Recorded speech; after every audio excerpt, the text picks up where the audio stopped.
अस्सलाम वालेकुम फ्रेंड्स, कैसे आप लोग। उम्मीद है कि आप लोग खैरियत से होंगे।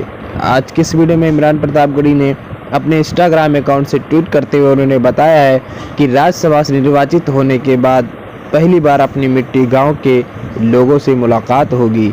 और इसके साथ साथ उन्होंने डेट बताया है 12 जुलाई 2022 को समय 12 बजे दोपहर में मिलेंगे।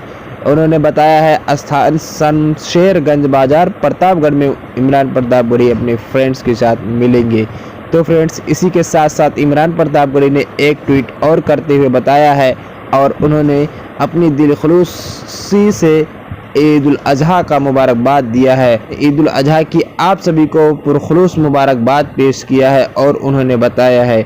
इसी तरीके से दोस्तों, आज की इस वीडियो में इतना ही और मिलते हैं अगली वीडियो में। तब तक के लिए आप हमारे चैनल पे नए हो तो चैनल को सब्सक्राइब कर दो, बेल नोटिफिकेशन ऑन कर लो ताकि आने वाला तमाम वीडियो आपको मिलता रहे।